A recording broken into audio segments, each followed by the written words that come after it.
자, 오늘 하나님께서 우리에게 주시는 말씀은 마태복음 9장 35절 말씀입니다. 마태복음 9장 35절. 자, 같이 한 목소리로 읽겠습니다. 시작.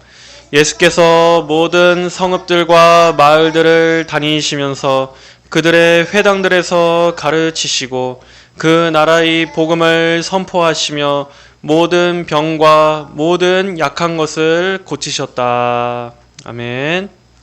자, 우리가 함께 읽은 이 마태복음 9장 35절은 예수님의 공생의 사역 전체를 한 문장으로 요약한 이 복음서의 핵심, 압축 구절이라고 할 수 있습니다. 자, 오늘 말씀을 보면 세 가지가 나옵니다. 먼저 첫째는 그들의 회당들에서 가르치시고, 또 두 번째는 선포하심, 그 나라의 복음을 선포하시며, 세 번째는 고치심, 모든 병과 모든 약한 것을 고치셨다. 이렇게 예수님께서는 이 땅에 오셔서 세 가지를 행하셨습니다. 가르치시고 선포하시고 고치셨다. 이것은 우리 예수님께서 하신 일입니다. 그리고 이것은 예수님의 공생의 사역 때만 유효한 것이 아니라 예수님의 권세가 임하는 곳마다 지금 현재도 나타나는 능력인 것입니다. 예수님의 권세가 임하는 곳마다 이러한 일들이 일어납니다. 자, 그래서 오늘 우리는 이 말씀을 통해서 예수님은 어떠한 왕이신지, 그리고 그분은 무엇을 고치시기 위해 오셨는지, 그리고 그 권세가 오늘도 어떻게 역사하는지를 우리가 깊이 살펴보겠습니다. 자, 먼저 오늘 말씀은 모든 병과 모든 약한 것을 고치셨다라고 말씀합니다. 모든 병과 모든 약한 것들, 이것은 우리 인간의 상태에 대한 하나님의 진단을 보여줍니다. 우리는 성경에 나오는 수많은 병자들을 봅니다. 그들 중 어떤 이는 나병에 걸린 환자들도 있었고, 또 어떤 사람은 눈먼 맹인이었으며 안진뱅이도 있었습니다. 또 어떤 이는 귀머거리, 또 오랜 시간 동안 혈루병을 앓았던 여인도 나오고, 또 중풍병자들, 손이 불구된 자들, 심지어 병들어 죽게 된 자들까지 성경에는 수많은 병자, 환자들이 나옵니다. 그리고 예수님께서는 그들을 불쌍히 여기시고 그들을 일일이 고쳐주셨습니다. 자, 하지만 성경에서 말씀하는 이 병, 이 약함은 단지 우리 육체의 질병만을 의미하는 것은 아닙니다. 이 병들이 궁극적으로 의미하는 것은 무엇입니까? 바로 이 육체적 질병, 이 신체의 병은 인간이 하나님 앞에 병들어 있는 존재라는 것을 보여주기 위한 것입니다. 하나님께서는 원래 인간이 아프지 않고 병들어 죽지 않도록 만드셨지만, 인간이 바로 죄 때문에 이렇게 하나님의 형상이 망가져서 아프기도 하고 병들기도 하고 죽기도 하는 존재로 망가지게 되었다는 것입니다. 이 성경에서 보여지는 다양한 병들은 본래 하나님께서 인간을 건강하고 아름답게 지으셨지만 무엇 때문에? 죄 때문에, 죄로 인해 하나님으로부터 분리되어 망가진 상태라는 것을 보여주기 위한 것입니다. 예를 들어 나병 환자는 죄로 죽어 영적인 감각이 마비된 인간을 보여줍니다. 귀머거리와 눈먼 맹인들이 성경에 나오는 것은 그만큼 인간이 진리를 듣고도 아무런 반응을 할 수 없는, 진리를 듣지 못하고 깨닫지 못하는 그러한 장님의 상태라는 것을 보여주는 것입니다. 또한 손이 붉고 안진뱅이인 자들은 구원을 위해서, 자기 스스로의 구원을 위해서 인간 스스로 단 한 발자국도 나아갈 수 없는 이 죄인의 무력한 상태를 다 상징하는 것입니다. 이렇게 성경의 병자들은 우리 인간이 하나님 앞에 영적으로 죽어 있다, 병들어 있다 라는 것을 보여줍니다. 더 나아가서 에베소서 2장에서는 이렇게 말씀하지 않습니까? 허물과 죄로 죽었던 너희를 살리셨도다. 허물과 죄로 죽었던, 우리는 그저 병들어 있는 수준이 아니라 영적으로 죽은 존재다, 죽어 있다 라고까지 성경은 진단합니다. 우리의 몸도 이렇게 만질 수 있고 우리의 영혼도 분명히 있지만 하나님께 대하여는 죽은 상태, 병들어 있는 상태. 그래서 우리가 몸이 아프면 증상이 나타나듯이 우리의 영혼이 병든 것에도 분명히 증상이라는 것이 있습니다. 죄에도 죄의 질병에 걸린 증상이 있다는 것입니다. 어떤 것들입니까? 죄에 병들어 있는 인간은 하나님을 사랑하지 않습니다. 하나님을 알지 못합니다. 또한 진리를 미워하고 진리를 이해하지 못하고 하나님 말씀에 무관심합니다. 복음을 받아들이지 않습니다. 구원과 십자가, 복음 같은 것들은 다 어리석은 것으로 여깁니다. 그리고 결국에는 하나님이 아닌 나 자신을 주인으로 삼아서 하나님 없이도 얼마든지 잘 살 수 있다고 착각하게 만드는 것. 이것이 바로 우리 영혼이 죄로 병들어 있다는 여러 증상입니다. 자, 그러나 예수님께서는 이렇게 죄로 병들어 있고 죽어 있는 인간들에 대해서 예수님은 혐오로 대하시지 않으셨습니다. 예수님은 대신 어떻게 바라보십니까? 연민으로 바라보십니다. 자, 모든 병과 모든 약한 것을 고치셨다. 여기에서 우리는 예수님께서 이러한 병든 죄인들을 어떻게 바라보시는가 하는 주님의 온화함을 볼 수 있습니다. 예수님은 긍휼이 넘치시는 분이십니다. 예수님은 온유하시고 병든 죄인들을 불쌍히 여겨주시고 자비가 넘치시는 분이십니다. 이스라엘 사회에서 병자들은 그 사회로부터 격리됐었습니다. 병자들은 무언가 부정한 자, 하나님으로부터 저주받은 자라는 취급을 받아서 죄인 취급을 받고 살았던 시대였습니다. 이 사회는 이런 부정한 사람과 잠깐이라도 맞닿기만 해도, 손짓만 스쳐도 그 부정함이 자기한테도 전염된다고 생각했기 때문에 병자들은 스스로 사회로부터 떨어져 가장 밑바닥 계층, 아무도 관심이 없는 이러한 소외되고 밑바닥의 삶을 살아야만 했습니다. 하지만 예수님은 어떻게 하셨습니까? 우리 주님은 그러한 자들을 찾아다니셨습니다. 예수님은 그러한 사람들이 손가락질하고 멀리하는 부정한 자들을 만나러 찾아다니셨습니다. 그리고 그런 자들을 정죄하지 않으시고 우리 주님은 불쌍히 여기셨습니다. 연민의 눈으로 그들을 바라보셨습니다. 그들을 더러운 자, 부정한 자, 소망 없는 자가 아니라 그 질병에서 고침을 받아야 할 자, 노임 받아야 할 자로 예수님은 보셨습니다. 예수님은 나병 환자들을 직접 손으로 만지셨고 세리들과 함께 식사를 하셨고 음행 중에 잡힌 여인을 예수님은 보호해 주셨습니다. 그리고 귀신 들린 자를 주님은 모른 척 외면하시지 않았습니다. 바로 이것이 우리 예수님의 마음입니다. 예수님이 죄로 병들어 있는 모든 약한 것들을 바라보시는 우리 주님의 마음인 것입니다. 사람들은 병자들을 보며 돌을 던지고 정죄하며 내쫓지만 예수님께서는 그들을 볼 때마다 항상 가장 먼저 살려야 할 자들로서, 고쳐야 할 영혼으로서, 건져야 할 영혼으로서 보셨습니다. 우리는 보통 이렇게 생각합니다. 누군가에게 불행이 닥칩니다. 그러면 왜 저 사람에게 저런 일이 닥쳤는가를 판단하고 분석하면서 뭔가 저 사람이 뭔가를 잘못했기 때문일 거야. 겉으로는 가서 아이고 힘드시죠 라고 위로할지 모르지만 속으로는 왠지 모르게 야, 참 고소하다 하는 그러한 생각이 들 수가 있습니다. 이렇게 우리 인간은 다른 사람의 불행에 진정으로 연민하지 않는 것이 우리 인간 안에 숨어있는 은밀한 참 죄성이고 질투심입니다. 그러나 예수님께서는 이러한 가장 비참한 밑바닥 인생들에게 찾아가셔서 너는 왜 이렇게 되었느냐? 너가 무엇을 잘못했느냐?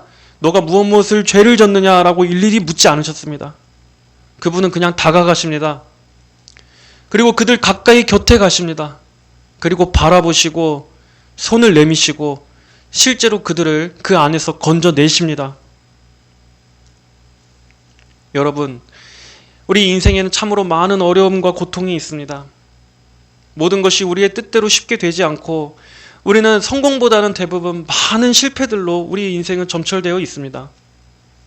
또한 알 수 없는 많은 불행들이 우리 삶에 닥치기도 합니다. 그러나 그 모든 것의 근본적인 원인은 하나입니다. 바로 하나님 앞에서 우리의 자체가 죄인이기 때문입니다. 죄는 항상 좋은 걸 가져오지 못하기 때문에, 죄는 항상 인생에 많은 고통들을 가져오고 우리 자신도 망가뜨렸기 때문에 인생은 항상 어렵고 고통스러운 것입니다. 우리는 이렇게 병들어 있고 어그러져 있고 불구인 상태이고, 우리는 한마디로 약한 것들입니다. 그러나 그것을 누구만이 해결해 주실 수 있습니까? 모든 병과 모든 약한 것을 고치셨다. 다른 누군가에게 손가락질하는 바로 우리가 병든 자입니다. 다른 누군가의 불행에 대해서 이런저런 판단하고 분석하는 바로 내가 병자요, 불구자요, 나병 환자요, 내가 바로 이 모든 약한 것 안에 들어가 있는 나인 것입니다. 우리는 예수님의 이 치료가 필요합니다. 그리고 예수님만이 인간의 근원적인 고통의 문제에서 해결해 주실 수 있습니다. 여러분, 이 말씀을 그저 단지 예수님께 나아가면 내 육체의 질병만 고침받고 인생에 아무 일 없이 항상 형통하게만 복 주신다는 그런 말씀으로 오해하지 마십시오. 예수님이 모든 병과 약한 것들을 고치신다는 것은 우리 모든 사람 안에 있는 이 근원, 이 죄의 근원, 하나님으로부터 어그러지고 망가져 있는 나의 이 깊은 근원을 고쳐주신다는 의미입니다. 이 가장 근원적인 질병 안에서 나오는 그 수많은 인생의 죄들, 이 근원적인 질병을 고치려면 누구에게 가야 하겠습니까? 누가 내 인생에 오셔야 하겠습니까? 바로 예수님께서 오셔야 하는 것입니다. 예수님이 내게 다가오시고 예수님이 나를 만나 주셔야 하는 것입니다. 나의 인생과 영혼 가운데 예수님이 오셔야 합니다. 오늘 이 말씀을 듣는 여러분들은 모든 문제에 있어서 예수님을 찾으셔야 합니다. 나는 근본적으로 병들어 있습니다. 내가 존재 자체가 병들어 있기 때문에 내 삶도 병들어 있고 내 인생도 병들어 있습니다. 그러나 예수님은 모든 병과 약한 것들을 고치시는 분이라고 성경은 말씀하고 있습니다. 그러니 예수님, 저희 이 근본적인 병의 근원을 고쳐주시옵소서. 내 인생의 모든 약한 것에서 저를 고쳐주세요. 여러분들은 이렇게 진정으로 기도하셔야 합니다. 그렇다면 예수님은 여러분의 그 간절한 기도를 절대 그냥 지나치시는 분이 아니십니다. 어제나 오늘이나 영원토록 동일하신 예수님께서는 여러분을 근원부터 고쳐주십니다. 이 세상에 병들지 않고 약하지 않은 사람은 없습니다. 하지만 예수님이 우리에게 다가오셔서 우리를 만나 주실 때, 여러분은 그때 비로소 진정으로 여러분이 살아야 하는 원래의 그 바른 자리, 여러분이 원래 있어야 할 그 존귀함, 여러분이 그 바른 길, 그 길로 회복시켜 주셔서 하나님 안에서 여러분을 고쳐주실 것입니다. 다음으로 예수님은 그 나라의 복음을 선포하셨다라고 했습니다. 자, 예수님께서는 병을 고쳐주시기 전에 먼저 복음을 선포하십니다. 왜입니까? 모든 참된 고침은 하나님 나라의 복음이 임할 때 가능하기 때문입니다. 자, 그 나라의 복음, 자, 하나님 나라라는 것은 무엇입니까? 그것은 하나님의 통치가 임하는 곳이라는 말입니다. 하나님의 다스리심이 있는 곳이라는 말입니다. 모든 병의 뿌리는 결국 하나님의 통치를 거부하는 데 있습니다. 아, 하나님이고 뭐고 나한테 어떠한 것도 강요하거나 명령하지 마세요. 내 인생은 내 겁니다. 내가 주인이고 내 생각, 내 계획, 내 의지대로 할 거예요. 바로 이것이 죄의 본질입니다. 하나님 없이 내 마음대로 살고자 하는 것, 하나님의 통치와 다스리심을 원하지 않는 것, 즉 하나님 나라가 내 인생에 임하는 것을 내가 거절하는 것, 이것이 바로 모든 불신자들이 하는 그 마음입니다. 하지만 그 결과는 무엇입니까? 모든 것이 다 깨지는 것입니다. 모든 질서가 다 어그러지는 것입니다. 내가 내 원하는 대로 살고자 했지만 돌아보니 마음과 영혼은 황폐하고 인생은 허무하고, 돌아보면 내가 내 주인 돼서 살아오겠다고 한 내 인생 보니까 엉망진창입니다.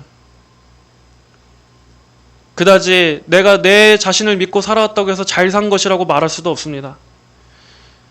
그리고 마지막에는 나는 내 죽음조차도 내 마음대로 할 수 없는 그러한 약한 존재일 뿐입니다. 언젠가는 다 갑작스럽게 죽고 맙니다. 이게 하나님 없이 잘 살아보겠다고 한 인간의 결말입니다. 그러나 예수님께서는 이러한 병들고 약하고 무지하고 어리석은 인생들에게도 이렇게 선포하셨습니다. 회개하라, 천국이 가까이 왔느니라.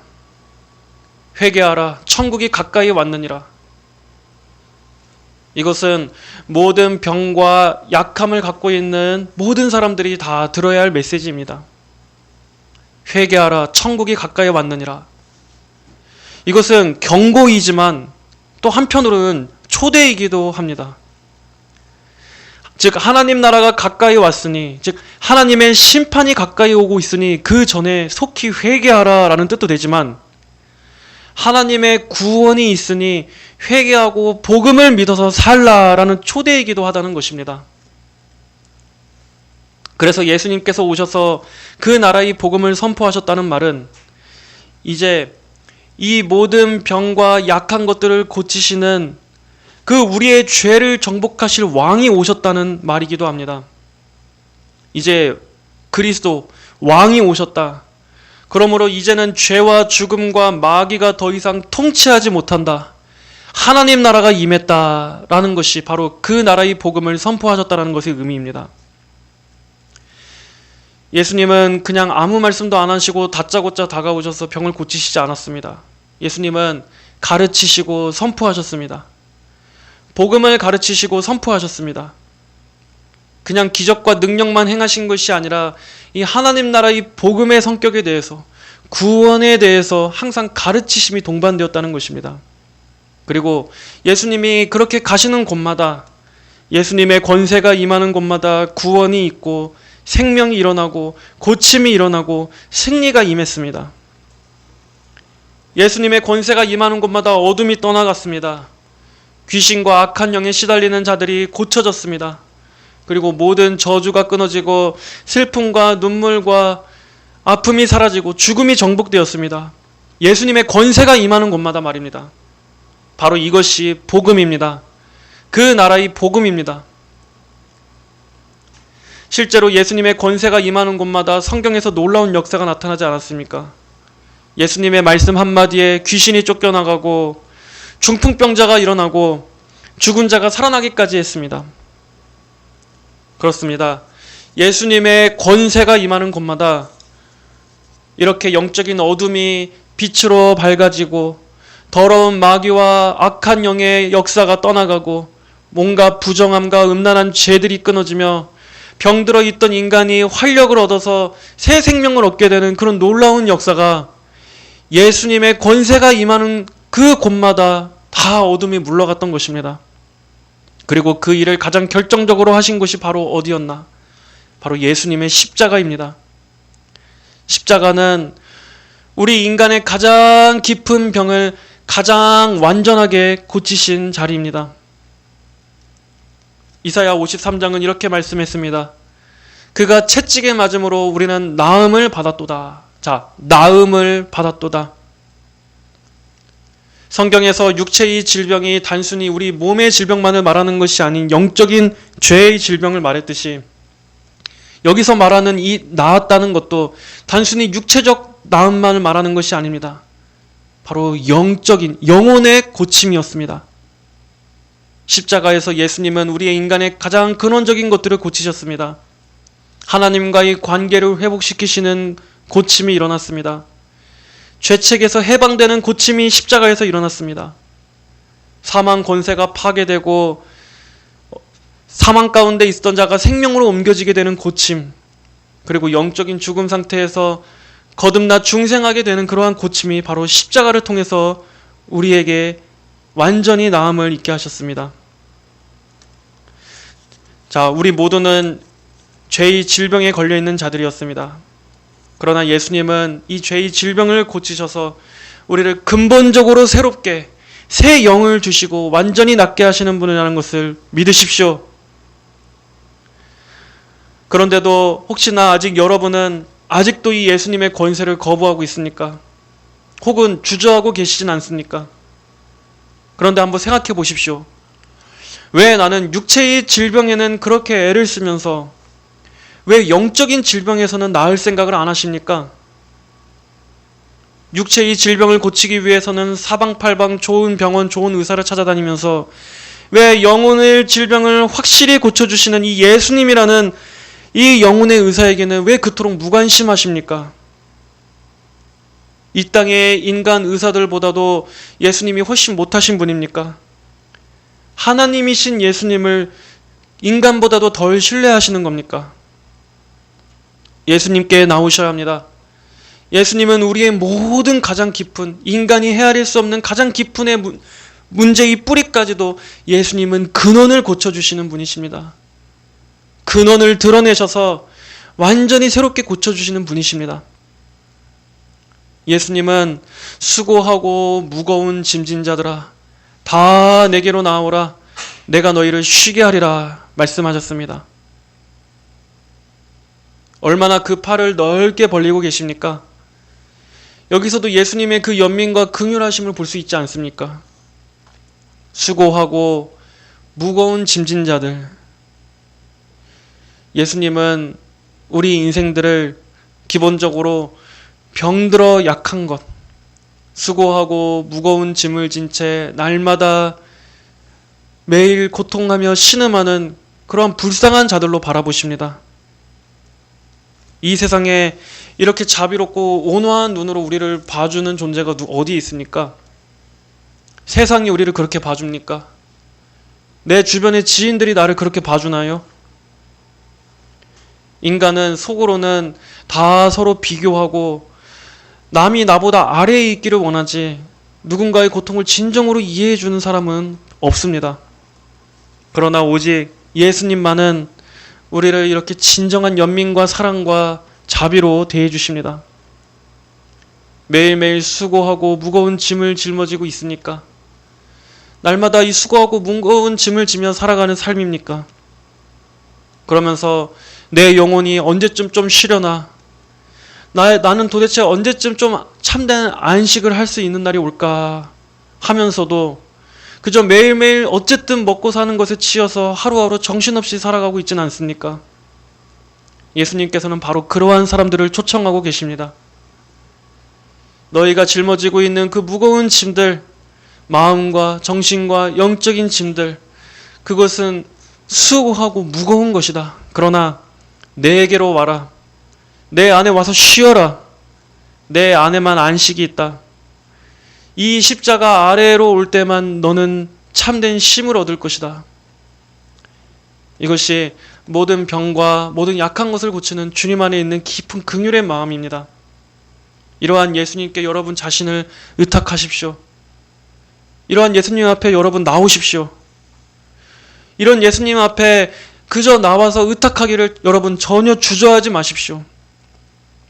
저는 의지한다라는 말보다는 의탁한다라는 말을 더 좋아합니다. 왜냐하면 의지한다라는 말은 어쨌든 적어도 뭔가 그래도 내가 내 힘으로 뭔가 나아가서 누군가에게 기대고 의지한다라는 약간의 내 힘이 남아있는 듯한 뉘앙스인데, 의탁한다는 거는 말 그대로 한마디로 완전히 그냥 힘이 없는 겁니다.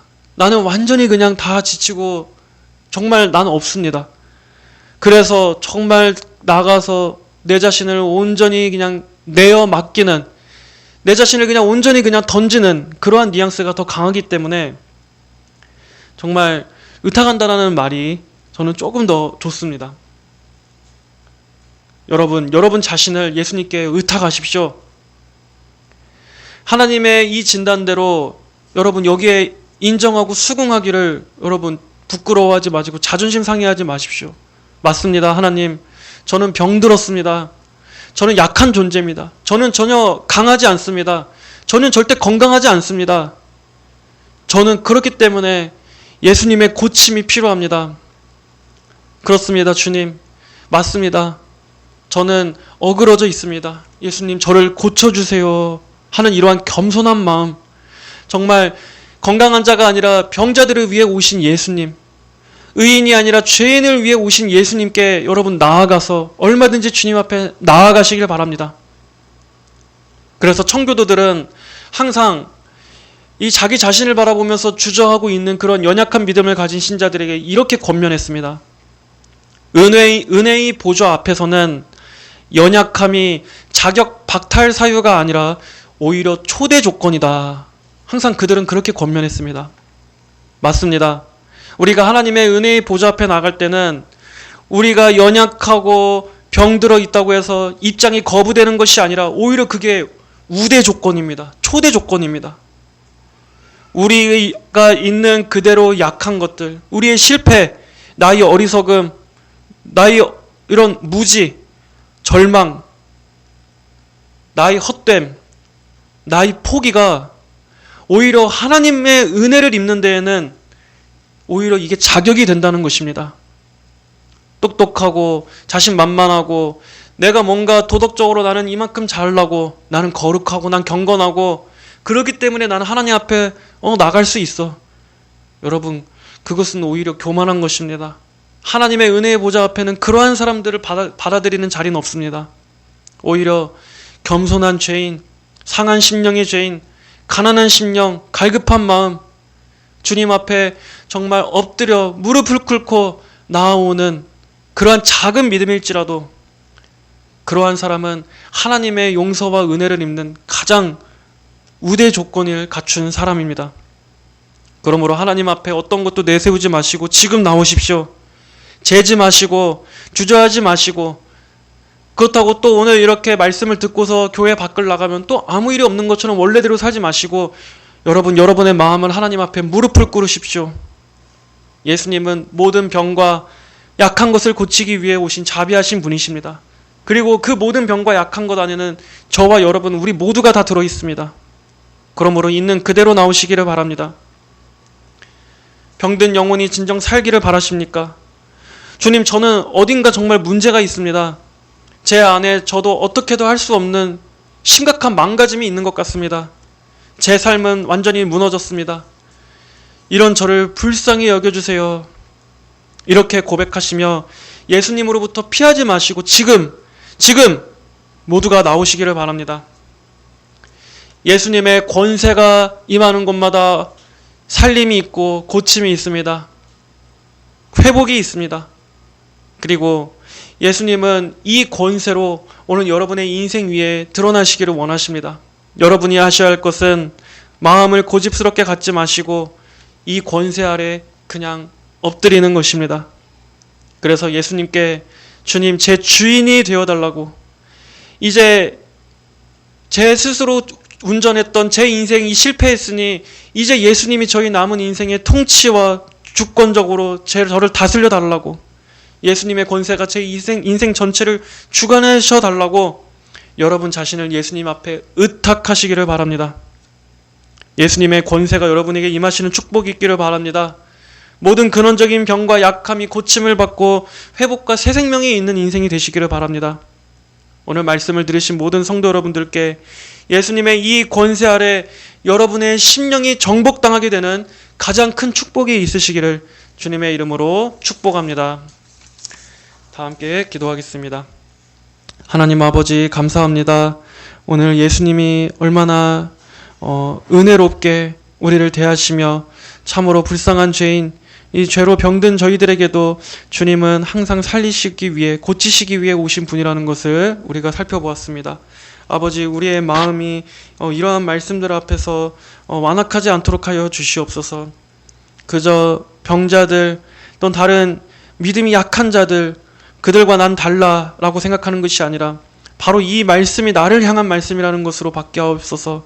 누구보다 내가 고침을 받아야 할 자고 누구보다 내가 하나님의 은혜로 회복되어야 할 자라는 것을 항상 기억하며 날마다 주님의 은혜를 더욱더 의지하며 살아가는 그러한 겸손한 심령, 그러한 가난한 심령을 저희 모두에게 부어 주옵소서. 예수님의 권세가 저희 인생 다스려 주시고 저희의 삶의 모든 어둠과 모든 그런 고통과 악한 것들을 다 쫓아내 주시며 주님의 그 강한 권세 아래 우리가 다스리심을 받기를 간절히 원합니다. 감사드리며 살아계신 예수님 이름으로 기도하였습니다. 아멘.